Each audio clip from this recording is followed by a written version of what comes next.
Every day is a festival. Srila Prabhupada ने भी बोला है कि every day is a festival in Vaikuntha. इसी प्रकार कल संडे प्रोग्राम था नहीं, और कुछ ना कुछ लाइक भक्तों के जीवन में भगवान उत्साह देने के लिए कुछ ना कुछ सेवा क्रिएट करते रहते हैं। और आचार्यों के बारे में डिस्कस करना हमारे लिए एक सेवा है, और उनके बारे में श्रवण करना और उनके जीवन से शिक्षा लेना प्रोसेस है, प्रोसेस कि हमें करना क्या है। तो कल हमने मध्वाचार्य के बारे में हमने डिस्कस किया था, और आज हम रामानुजाचार्य के बारे में हम थोड़ा सा डिस्कस करेंगे। समय तो कम है, कल तो हम पूरा समय था, आज थोड़ा शॉर्ट में ही हम थोड़ा सा मैसेज लेने का प्रयास करेंगे। तो रामानुजाचार्य कौन थे? तो मैं मध्वाचार्य जी के जो बताया था तो उसी से कंपेयर करके बता दूं तो आपको थोड़ा सा समझ में भी आएगा और याद भी रहेगा। तो मध्वाचार्य तो एक्चुअली तो मध्वाचार्य जी करीब 800 साल पहले आए थे, मतलब 13वीं शताब्दी में, 1238 एडी में। तो करीब 800 साल पहले मध्वाचार्य आए थे। तो रामानुजाचार्य कितने साल पहले आए थे पता है किसी को? लगभग 1000। हाँ, लगभग 1000 साल पहले रामानुजाचार्य थे। और तो मध्वाचार्य का मेन हेडक्वार्टर्स कहाँ थे? उनका मेन मठ हमने कहाँ डिस्कस किया था? उडुपी क्षेत्र, कर्नाटक में। और तो रामानुजाचार्य का मेन जो हेडक्वार्टर्स थे वो कहाँ थे? श्रीरंगम उनका मेन टेम्पल था। और तो मध्वाचार्य ने मेन सिद्धांत क्या एस्टेब्लिश किया था?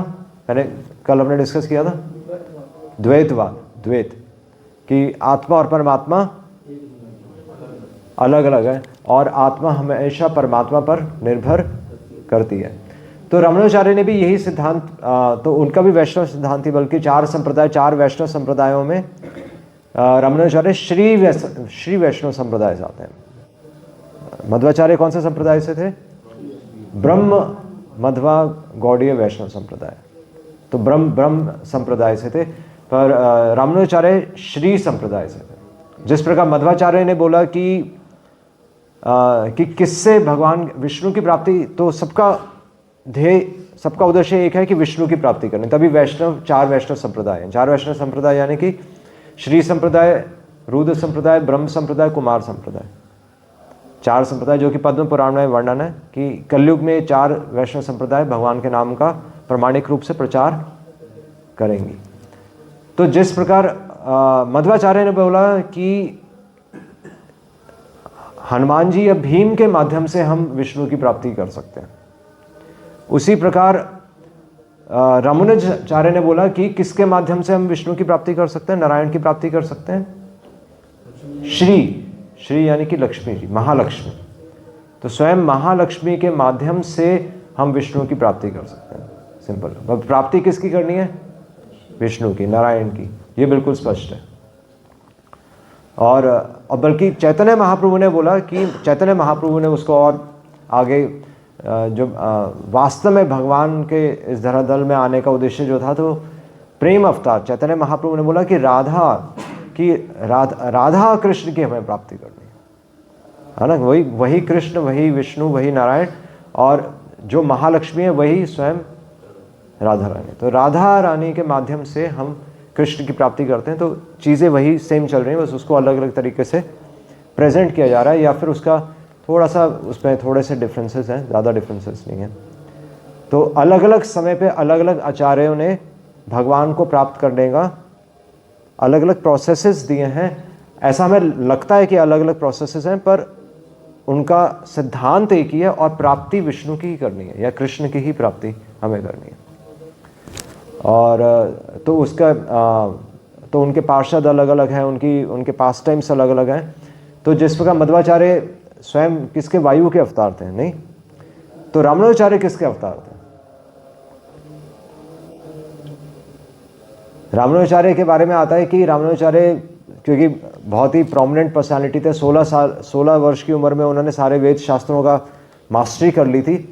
तो उनके मठ में सारे जितने भी बाकी अन्य उनके गुरु भाई थे तो वो उनसे द्वेष करते थे। क्योंकि वो जो सबसे ऊपर होता है तो वो उससे द्वेष हो जाता है, क्योंकि वो सबसे प्रिय होता है ना फिर गुरु का, और सबसे ज़्यादा नॉलेज होती है, तो उनसे द्वेष करते थे। तो एक बार सभी भक्तों ने उनको उनके गुरु के सामने मतलब उन पर आरोप लगाए और उनको बोला कि ये हमारे प्रश्नों का उत्तर दें। तो उन्होंने बोला ठीक है मैं सबके प्रश्नों का उत्तर दूंगा, पर मैं पर्दे के पीछे रहूँगा। और फिर सारे जो उनके सहपाठी थे उन्होंने प्रश्न पूछे उनसे, और सारे प्रश्न एक साथ पूछे और उन्होंने एक एक करके उसी सीक्वेंस में उनका आंसर कर दिया पर्दे के पीछे से। और किसी को मतलब प्रश्न तो मतलब सरल प्रश्न तो होंगे नहीं, उन्होंने बिल्कुल सटीक उत्तर दिया। और जब बाद में शिष्यों ने पर्दा हटाकर देखा तो पीछे कौन थे? पीछे शेषनाग थे, जो आदि शेष, नरसिंह भगवान के ऊपर आदि शेष है ना, शेषनाग स्वयं। तो स्वयं रामानुजाचार्य आदि शेष यानी कि शेषनाग जी के अवतार थे, जो कि रामलीला में लक्ष्मण जी थे, है ना, और जो कृष्ण लीला में बलराम जी थे। और तो इससे समझ में आता है कि रामानुजाचार्य भगवान का कि आदिशेष, तो उनको हम क्या कहते हैं? सेव्य भगवान। वही भगवान के विस्तार हैं, स्वयं विस्तार ही हैं, पर कौन है? सेव्य भगवान। वो जैसे बलराम जी कृष्ण जी की सेवा करते हैं, आदिशेष विष्णु जी की सेवा कर रहे हैं, उसी प्रकार रामानुजाचार्य भगवान की सेवा, भगवान का नाम इस संसार में स्थापित करने के लिए उन्होंने जन्म लिया था, है ना। और जिस प्रकार मध्वाचार्य ने मध्वाचार्य ने द्वैतवाद दिया, उसी प्रकार द्वैत क्योंकि द्वैत क्यों बोला मध्वाचार्य ने? क्योंकि किसको काटना था? अद्वैत को काटना था। कि अद्वैत कहता है कि सब कुछ एक है, कोई आत्मा नहीं है, कोई प्रकृति नहीं, कोई जड़ वस्तु नहीं है, सब ब्रह्म है, सब निराकार ब्रह्म है। तो उसको काटने के लिए मध्वाचार्य ने बोला नहीं, द्वैत है, आत्मा भी है और परमात्मा भी है, और आत्मा हमेशा परमात्मा पर निर्भर करती है, बल्कि सृष्टि भी रियल है। तो रामानुजाचार्य का मेन कंट्रीब्यूशन क्या था? रामानुजाचार्य जो कि मध्वाचार्य से पहले आए थे, और तो उनका भी सिद्धांत यही था कि अद्वैत को ही काटना, क्योंकि वैष्णव संप्रदाय है। तो उन्होंने अद्वैत को कैसे काटा? उन्होंने बोला कि अद्वैत इस प्रकार नहीं है, अद्वैत क्या है? विशिष्ट अद्वैत है। उनका जो मेन सिद्धांत उन्होंने दिया था वो था विशिष्ट अद्वैत। विशिष्ट अद्वैत यानी कि विशेष तरीके से सब एक है। अब विशेष तरीके से कैसे सब एक है? तो जिस प्रकार समुद्र और समुद्र की एक बूंद, कि समुद्र की एक बूंद भी समुद्र की तरह ही है, पर वो समुद्र नहीं बन सकती। पर समुद्र की बूंद और समुद्र में, अगर समुद्र में भेद गुण की मात्रा में, मतलब मात्रा में हो सकता है जरूर फर्क हो, पर गुण में समुद्र की बूंद भी समुद्र के गुण उसमें होते हैं। इसी प्रकार आत्मा परमात्मा में गुणों की दृष्टि से समान है, पर आत्मा कभी भी परमात्मा नहीं बन सकती, वो हमेशा परमात्मा पर निर्भर ही रहेगी। और इस प्रकार की जो समानता है उसको उन्होंने बोला ये विशिष्ट अद्वैत है। अद्वैत मतलब हम भगवान नहीं बन सकते हमें, इसलिए उन्होंने प्रोसेस दिया प्रपत्ति, शरणागति, वही जो कि वही बाद में मध्वाचार्य ने शरणागति बोला। तो प्रोसेसेस वही चल रहे हैं, सिद्धांत वही है, उसको अलग अलग तरीके से प्रेजेंट किया गया है, अलग अलग परिस्थिति के अनुसार। और तो एक्चुअली तो उनके गुरु, तो उनके जो जिस मठ में उन्होंने ज्वाइन किया था, तो वो मठ मायावादी मठ था। और उनके जो प्रथम शिक्षा उन्होंने जिनसे ली थी वो यादव प्रकाश थे, जो कि मायावादी थे। पर एक बार जब वो अपने गुरु के पैर दबा रहे थे, तो वहाँ पर उन्होंने तो भगवान के नाम का उन्होंने जो एक श्लोक का गलत मतलब उन्होंने मायावाद की दृष्टि से उन्होंने उसका अनुवाद किया। और मायावाद की दृष्टि से जब उन्होंने तो पुंडरीकाक्ष उस श्लोक में आ रहा था, तो वो उन्होंने एक्सप्लेन किया कि भगवान तो उन्होंने भगवान के नाम के प्रति एक्चुअली अपराध किया, तो वो सुनकर रामानुज से रहा नहीं गया और उनके आंखों से, हालांकि वो कुछ नहीं बोले पर उनकी आंखों से आंसू आ गए। और तब जो उनके मायावादी गुरु ने उसकी अपमानजनक व्याख्या की थी कि भगवान की आंखें तो बंदर के जो हिप्स हैं उससे कंपेयर की थी, तो वो फिर उन्होंने सही करके बताया कि नहीं, भगवान की आंखें वास्तव में कमल की तरह, कमल के फूल की तरह। तो ये भक्तिपूरक व्याख्या उन्होंने की। पर उन्होंने अपने गुरु के ही सामने एक्चुअली शंकराचार्य का जो अद्वैत सिद्धांत था तो वही काट दिया, जिससे उनके गुरु को उनसे डर लग गया कि ये तो कल अगर ये आगे अपना ये बढ़ता रहा तो ये तो शंकराचार्य का सिद्धांत ही खत्म कर देगा। तो तब उन्होंने एक्चुअली उनको मरवाने का प्रयास किया, पर उनका सारे प्रयास विफल हो गए और फिर उनके गुरु ने ही उनको अपना गुरु मान लिया और उनके शिष्य बन गए। तो ये उनकी महानता थी। तो ये तो हमें पता है कि स्वयं रामानुजाचार्य आदिशेष स्वयं अनंत देव के अवतार थे, पर जैसे हमने कल डिस्कस किया कि आचार्यों का जो जीवन है वो हमें प्रेरणा देने के लिए, तो अगर सिर्फ ऐसी लीलाएं होंगी तो उन्होंने अपने जीवन में बहुत सारे चमत्कार भी किए जिस प्रकार मध्वाचार्य ने किए अपनी मतलब पावर दिखाने के लिए। बट साथ ही में नोट करने वाली बात यह है कि उनका जो दाम्पत्य जीवन था वो सुखी नहीं था। स्वयं भगवान के ही अवतार हैं वो, पर उनकी पत्नी ने कभी उनका साथ नहीं दिया। मतलब वैसे तो बाह्य दृष्टि से वो साथ में थी, पर उनके जो गुरु थे, जो उनके जो मेन गुरु थे, वो उनका नाम था महापूर्ण, जो कि एक निम्न जाति से थे। उन्होंने अपने जो मेन तो वो जातिवाद पे विश्वास नहीं करते थे, वो उनको पता था कि वो भगवान के शुद्ध भक्त हैं, तो उन्होंने उनको अपना गुरु स्वीकारा था।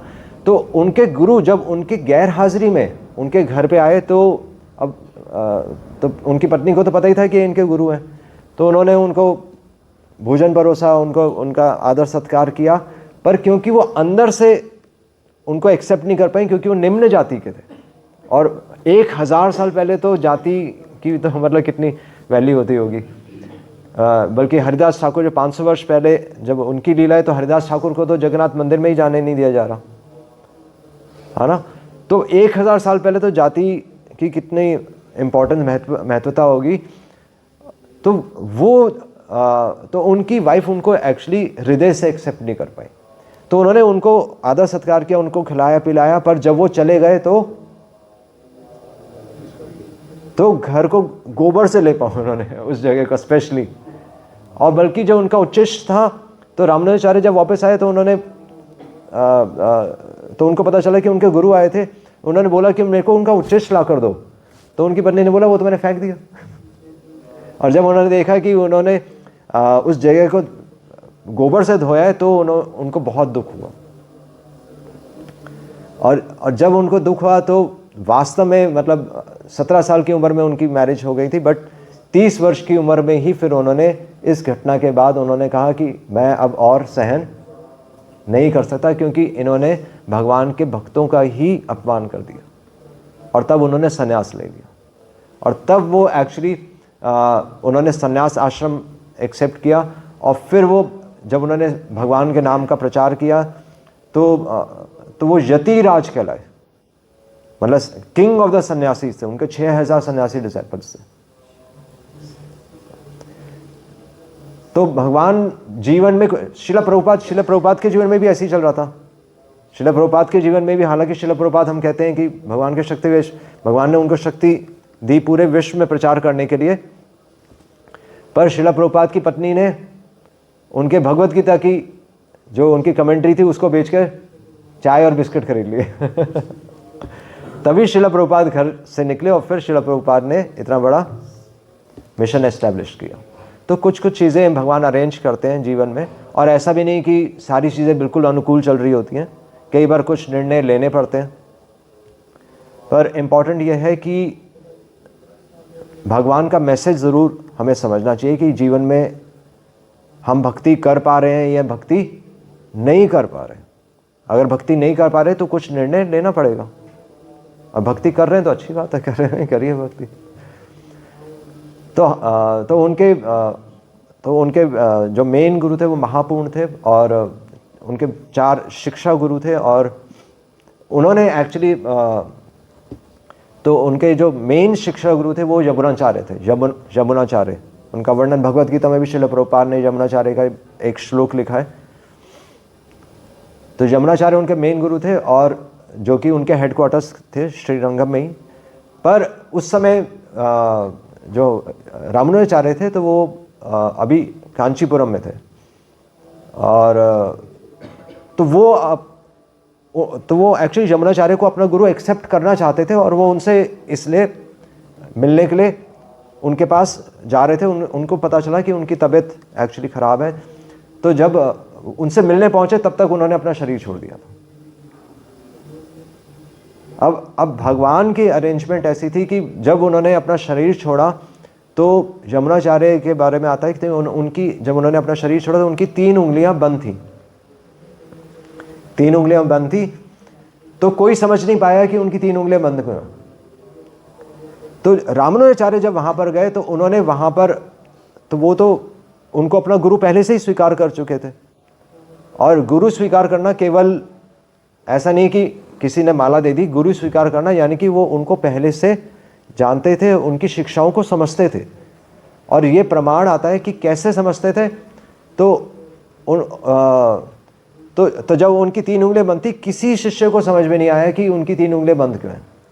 पर रामानुजाचार्य ने वहाँ पर जब प्रण लिया कि पहला 3 प्रण लिया उन्होंने।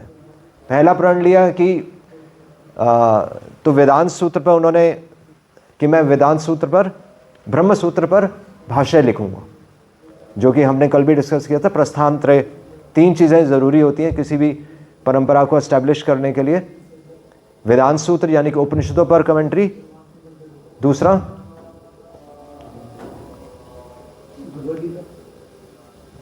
उपनिषदों पर, ब्रह्म सूत्र पर, मतलब वेदांत पर, वेदांत सूत्र पर, और तीसरी भगवत गीता। 3 जो है। तो वेदांत हो गया आपका उपनिषद, वेदांत सूत्र हो गया आपका ब्रह्म सूत्र, और तीसरी चीज़ हो गई भगवत गीता। तो उन्होंने बोला कि मैं उन्होंने बोला कि मैं ब्रह्म सूत्र पर कमेंट्री लिखूंगा। तो 1 उंगली खुल गई, उनके गुरु की 1 उंगली खुल गई। दूसरा उन्होंने बोला कि मैं वेद व्यास जी और पराशर जो मुनि हैं तो मैं उनका नाम इमॉर्टल कर दूंगा, उनका नाम अमृत, मतलब उनके शिक्षाओं को आगे बढ़ाऊंगा। दूसरी उंगली खुल गई। और तीसरी चीज़ उन्होंने बोली कि श्री वैष्णव संप्रदाय में दिव्य प्रबंधम आता है। 4000 जो कलेक्शंस हैं, 4000 कलेक्ट्स हैं वहाँ पर, जो कि 12 अल्वर जैसे सेंट्स हुए हैं उनके वहाँ। तो उन्होंने जो अपनी शिक्षाएं दी हैं उनको 4000 उनके कलेक्शंस हैं। तो उन्होंने बोला कि मैं इस पर दिव्य प्रबंधम पर टीका लिखूंगा और विशिष्ट अद्वैत को स्थापित करूंगा। तो उनके गुरु की 3 उंगलियां खुल गई। तो ये प्रमाणित हो गया कि अगला जो उत्तराधिकारी उस मठ का जो बनेगा, कौन बनेगा? रामानुजाचार्य। तो देखते हैं शिष्य और गुरु का कनेक्शन केवल माला देने से नहीं होता। शिष्य और गुरु का कनेक्शन शिक्षाओं से होता है, और वो पहले से ही कनेक्टेड होता है। ये उन्होंने अपने जीवन से देखा। और बल्कि हालांकि रामानुजाचार्य स्वयं भगवान, स्वयं अनंत शेष के अवतार थे, स्वयं सेव्य भगवान थे, पर उन्होंने मठ पे तो मठ को लीड करने से पहले, मठ संभालने से पहले उन्होंने कहा नहीं, मैं 3 जो सीक्रेट्स हैं, जो 3 सीक्रेट मंत्रास हैं जो कि परंपरा में चले आ रहे हैं, वो मैं पहले जानना चाहता हूँ, और फिर मैं मठ को संभालने की जिम्मेदारी लूँगा। और उस 3 सीक्रेट मंत्रास को पाने के लिए तो आई थिंक कोष्टिपूर्ण उनके एक शिक्षा गुरु हैं, तो उनके पास वो गए।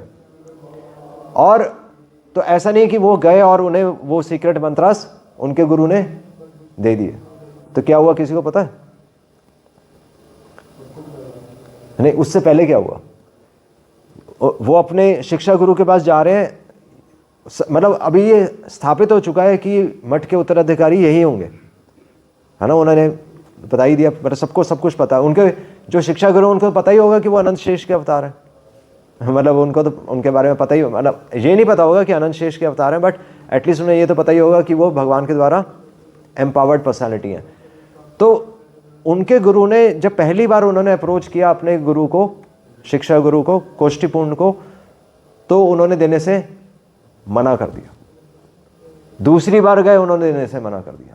तीसरी बार गए, वो उन्होंने देने से, अब गुरु के पास जाना कोई आसान बात नहीं थी कि गाड़ी पकड़ के चले गए।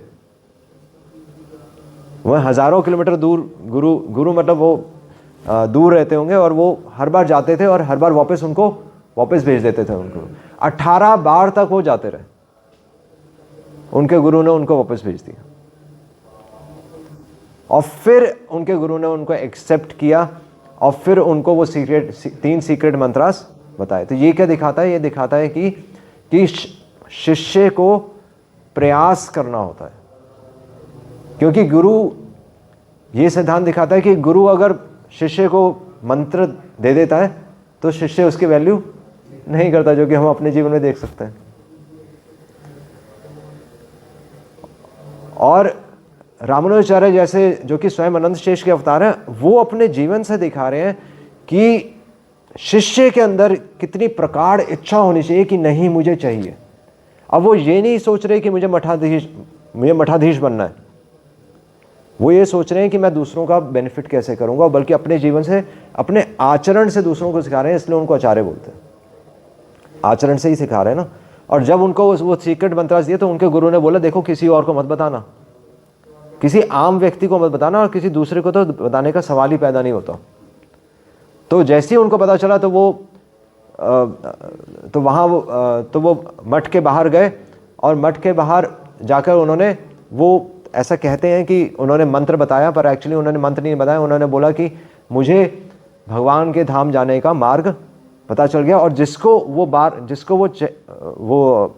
जिसको मार्ग जानना है, तो वो आकर दीक्षा ले।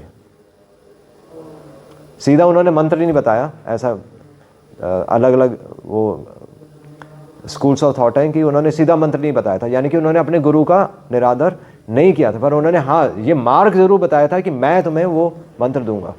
तो जब गुरु के पास ये मैसेज किया कि उन्होंने मंत्र बता दिया, तो उन्होंने बोला कि चलिए, मैंने किन को बताया था? तो तब तक उनके शिष्य ही थे जो कि बाहर खड़े थे। उन्होंने बोला, मैंने साधारण लोगों को नहीं बोला, बल्कि मैंने अपने डिसाइपल्स को ही बोला है कि मेरे को मार्ग पता चल गया है, और जिसको मार्ग एक्सेप्ट करना है वो आकर फिर मुझसे समझे। और उन्होंने बोला, अगर मैंने किसी को, अगर आपको लगता भी है कि मैंने वो सीक्रेट मंत्र बताया, तब भी इसमें कोई हर्ज नहीं है, क्योंकि अगर वो मंत्र जानकर वो भगवान के धाम जा सके, तो वो चले जाए, मैं चाहे नर्क चले जाऊं। मतलब मैं अपने बारे में सोच रहा हूँ, पर मैं हजारों लोगों के बारे में कोई ना सोचूं। ये सुनकर एक्चुअली उनके गुरु तो जो कोष्टिपूर्ण थे, वो पिघल गए। तो ये अपने जीवन से एक्चुअली दिखा रहे हैं, हालांकि उन्होंने अपने जीवन में बहुत मिरेकल्स किए, पर वो वास्तव में दिखा रहे हैं कि एक आचार्य क्या होता है। एक आचार्य दूसरों के बारे में सोचता है, और एक आचार्य दूसरों को उठाने का प्रयास करता है, और शिक्षा के माध्यम से। यहाँ तक कि उन्होंने जो ब्रह्म सूत्र पर जो व्याख्या लिखी, उसको बाकी परंपराओं में भी ब्रह्म सूत्रों पर व्याख्या लिखी गई, पर वो टीकाकार के नाम से होती है। जैसे मध्वाचार्य ने लिखी, तो फिर पूर्ण प्रज्ञ भाष्य है, वो भाष्य मतलब कमेंट्री। पर जब रामानुजाचार्य ने जो व्याख्या लिखी, तो स्वयं सरस्वती जी ने एक्चुअली उनका गुणगान किया, और वो गुणगान किया, और स्वयं सरस्वती जी ने उनको बोला कि इसलिए ये भाष्य इनके नाम से नहीं जाना जाएगा, ये भाष्य श्री भाष्य नाम से जाना जाएगा। श्री मतलब स्वयं महालक्ष्मी। तो ये इतना उनकी शुद्धता थी कि स्वयं सरस्वती जी भी उनका गुणगान कर रहे हैं। पर मज़े की बात ये थी कि रामानुजाचार्य इतनी प्योर टीचिंग्स देने के लिए आए, पर समय के साथ उस संप्रदाय में भी दो अलग अलग मत बन गए कि हम भगवान को कृपा से प्राप्त कर सकते हैं या प्रयास से प्राप्त कर सकते हैं। तो दो अलग अलग सेक्ट्स बन गए, तेन कलाए और वड़ा कलाए। तो वहाँ पर भी लड़ाइयाँ होने लगी। तो भगवान भी स्वयं अगर धरती पर आ जाए तब भी कलयुग के प्रभाव से कलह होगा ही होगा। तो इसलिए भगवान को समझने की आवश्यकता है। इसलिए आचार्यों ने ग्रंथ दिए हैं कि आप अगर मैसेज आप समझ गए तो छोटी मोटी चीज़ों के पीछे आप फाइट नहीं करोगे, ये चीज़ें बहुत छोटी हो जाएंगी। ये संसार में जो हम जिन चीज़ों के पीछे भाग रहे हैं वो चीज़ें बहुत क्षणिक लगने लगेंगी। है इम्पोर्टेंट, ठीक है, सुख है संसार में, धन आता है तो आप धन से चीज़ें खरीदते भी हैं, सुख भी आता है, पर वो क्षण भर का सुख है। अगर कल को मृत्यु हो जाती है वो सारा सामान तो यहीं पड़ा रहेगा। और जब व्यक्ति की मृत्यु हो जाती है तब हम सोचते हैं कि वो पता नहीं क्या पहले जो वो सोच रहा था कितना इनसिग्निफिकेंट था। मतलब वो जीवन में उसकी महत्वता ही कुछ नहीं है, क्योंकि जब मृत्यु ही आ गई वो तो कहीं चला ही गया। वो वास्तव में अपने अगले जीवन की तैयारी नहीं कर पाया। तो आचार्य यही बताते हैं कि मतलब अपने जीवन के माध्यम से, अपनी शिक्षाओं के माध्यम से, और बल्कि जाते जाते रामानुजाचार्य जिस प्रकार मध्वाचार्य अप्रकट हो गए, है ना, तैत्तरीय उपनिषद पर कमेंट्री देते हुए वो अप्रकट हो गए, उसी प्रकार रामानुजाचार्य ने समाधि ले ली एक्चुअली। और रामानुजाचार्य का शरीर आज भी, मतलब 1000 साल पहले थे वो, 120 साल के करीब उन्होंने अपनी लीला उन्होंने लीला की, पर जाते जाते वो एक्चुअली समाधि में चले गए। और आज भी उनका शरीर तो श्रीरंगम मंदिर में, वहाँ पर भगवान रंगनाथ जी की निर्देश अनुसार वहाँ पर उनका शरीर रखा गया, जो कि चंदन से लेप करके रखा गया है। और वहाँ पर आज भी उनके नाखून बढ़ते हैं और वो तपस्या कर रहे हैं। तो ये दिखाते हैं कि ये सब जीवात्माएं साधारण जीवात्माएं नहीं हैं। और बल्कि मतलब आज भी कोई साइंटिस्ट ये नहीं समझ पाए कि उनका शरीर कैसे मतलब वहाँ पर है। तो इसलिए हालांकि उनका जीवन अद्वितीय है, एक्स्ट्रा ऑर्डिनरी था, बट उन्होंने अपने जीवन में जो कठिनाइयाँ सही, बल्कि उनको मारने का प्रयास किया गया। उनके गुरु ने ही उनके मायावादी गुरु ने ही उनको मारने का प्रयास किया, उनको जहर देने का प्रयास किया गया। मतलब उनका जीवन भी एक साधारण व्यक्ति की तरह भी चल रहा है, और फिर आचार्य की तरह उन्होंने अपना जीवन स्थापित भी किया दूसरों के बेनिफिट के लिए। तो ये हमें समझना है। इसलिए उनको अपने संप्रदाय का प्रवर्तक आचार्य, फाउंडर आचार्य भी कहते हैं। हालांकि उनसे पहले नाथ मुनि हुए थे, नाथ मुनि जिन्होंने 4000 जो दिव्य प्रबंधम का जो 4000 का कलेक्ट्स है, तो उन्होंने वहाँ से शिक्षाएं जो दी थी, वही शिक्षाएं यमुनाचार्य ने सिद्धित्रय और मायावाद खंडनम में दी थी, और वही शिक्षाएं रामानुजाचार्य ने फिर अपना श्री भाष्य में और अन्य ग्रंथों में दी हैं। तो वो हमें समझने का, हम वही शिक्षाओं को हम अपने जीवन में उतारने का प्रयास करते हैं, और यही आचार्यों की सबसे बड़ी सेवा है। और इसलिए हमने जैसे कल डिस्कस किया था कि आचार्यों के बारे में हम क्यों पढ़ते हैं, ताकि हम उनकी शिक्षाएं अपने जीवन में उतार सकें, उनसे प्रेरणा ले सकें। तो ये हमारा उद्देश्य है। हरे कृष्णा कृष्णा कृष्णा हरे हरे, हरे राम राम राम हरे हरे। श्रील प्रभुपाद की